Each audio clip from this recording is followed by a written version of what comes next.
মহারাজজি নমস্কার আপনাকে বেঙ্গল নিউজ গ্রাফে। হ্যাঁ হ্যাঁ, বিষয়টা হচ্ছে যে মুখ্যমন্ত্রী মমতা বন্দ্যোপাধ্যায় তিনি বলছেন বিরোধীদের কটাক্ষ করে যে এই রমজান মাস, এখন রোজা চলছে আমরা জানি, রমজান মাসটাই বেছে নেওয়া হয়েছে মুসলমানদের আঘাত করার জন্য। এই বিষয়টা মানে মুখ্যমন্ত্রীর এই বার্তা বা এই ধরনের মন্তব্য কিভাবে দেখছেন? সব সময় সাম্প্রদায়িক উস্কানি দেওয়া ওনার একটা পরিকল্পিত কাজ।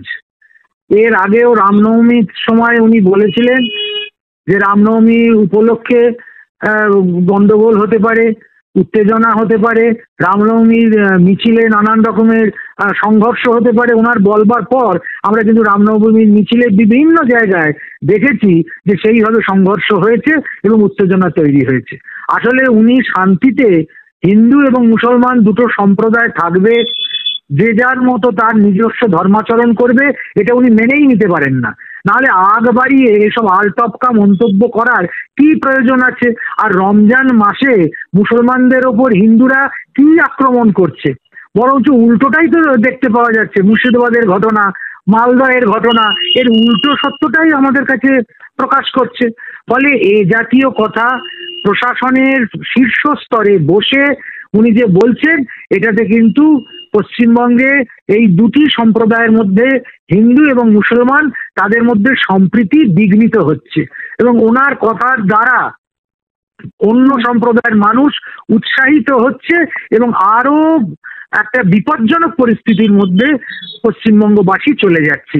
এটা করা থেকে উনি বিরত থাকুন। উনি প্রশাসনিক প্রধান, উনি ধর্মনিরপেক্ষভাবে রাজনৈতিক, প্রশাসনিক এবং অন্যান্য যা দায়িত্ব ওনার আছে সেটা উনি যদি পালন করেন, আমার মনে হয় পশ্চিমবঙ্গের শান্তি অটুট থাকবে। মহারাজজি, একদিকে মুর্শিদাবাদের ঘটনা আমরা জানি, দুটো ঘটনা মুর্শিদাবাদেরই। একটা সম্প্রতি হিন্দুদের দোকান জ্বালিয়ে দেওয়া হয়েছে, সেই ঘটনাও সামনে এসছে। অনেক সংবাদ মাধ্যম সেটা করেনি, কারণ যেহেতু এটা একটা সেন্সিটিভ বিষয়, অনেকেই করেনি, কিন্তু এই ঘটনা ঘটেছে।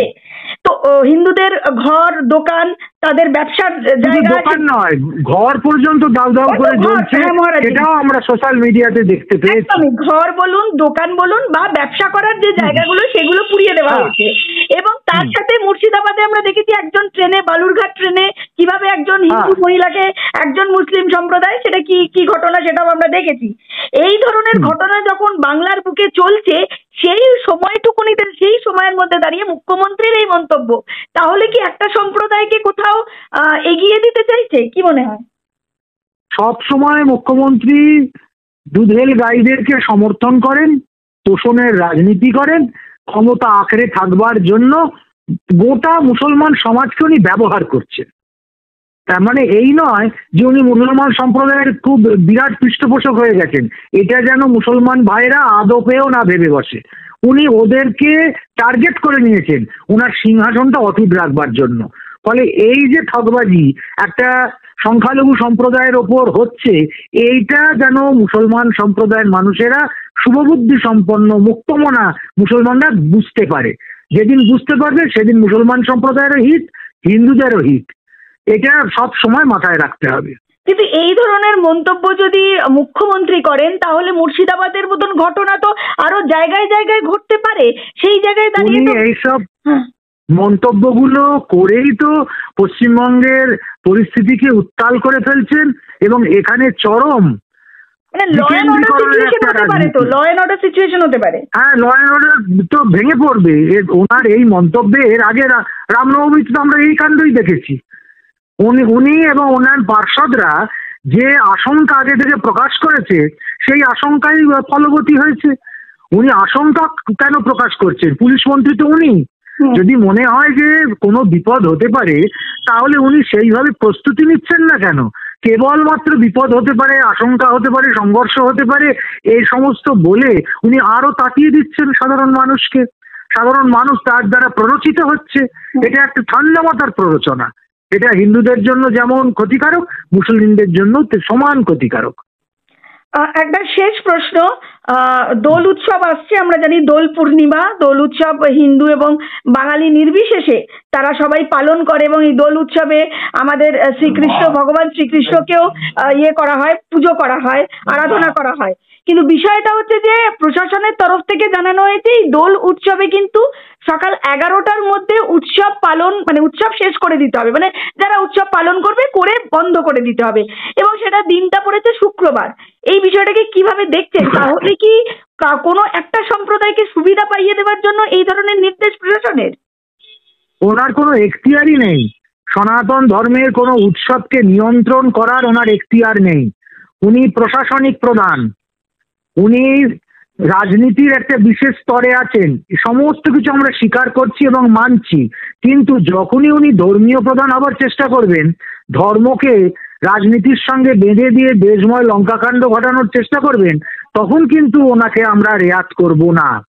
উনি ধর্মীয় প্রধান নন। উনি বলবার কে যে 12টার মধ্যে দোল শেষ করে দিতে হবে? যেখানে ভগবান দোল মঞ্চে যাবেন, সারা দিন দোল উৎসব পালিত হবে, বিকেলে ভগবান ফিরে আসবেন নিজ মন্দিরে। এটাই দোলের প্রথা। ওনার খামখেয়ালির জন্য কিংবা বিশেষ কোনো সম্প্রদায়ের জন্য এটা হতেই পারে না। এর আগে বহু বহু দোল ওই শুক্রবার পড়েছে, জুম্মাবারে পড়েছে, রমজান মাসের মধ্যে পড়েছে। কই তখন তো এইরকম আশঙ্কা তৈরি হয়নি, তখন তো প্রশাসককে যুক্তি দিয়ে যে ফতোয়া দিয়ে বলতে হয়নি। তাহলে কেন এখন বলতে হচ্ছে? উনি একটা বিশেষ সম্প্রদায়কে খুশি করতে চাইছেন, যেহেতু 26শে ভোট, তার জন্য বিশেষ সম্প্রদায়কে খুশি করবার জন্য ওনার এই ন্যাক্কারজনক কথাবার্তা, এগুলো আমরা একদম চরম প্রতিবাদ করছি। এটা উনি কোনোদিন বলতে পারেন না। কোনো ধর্মীয় পরম্পরাকে এইভাবে উনি ভাঙতে পারেন না। কিন্তু প্রশাসন এই যদি নির্দেশ দেন, তাহলে আপনারা মানে হিন্দু সম্প্রদায় কি দোল উৎসব সেইভাবেই পালন করবেন? মানে 11টার মধ্যে সব শেষ করে দেবেন, নাকি যেভাবে করবে না? হিন্দুরা তোয়াক্কাই করবে না। এই সমস্ত অসংলগ্ধ কথাবার্তা, পাগলের প্রলাপ, এগুলোকে মানা যাবে না কোনো মতেই। অসংখ্য ধন্যবাদ মহারাজজি, ধন্যবাদ।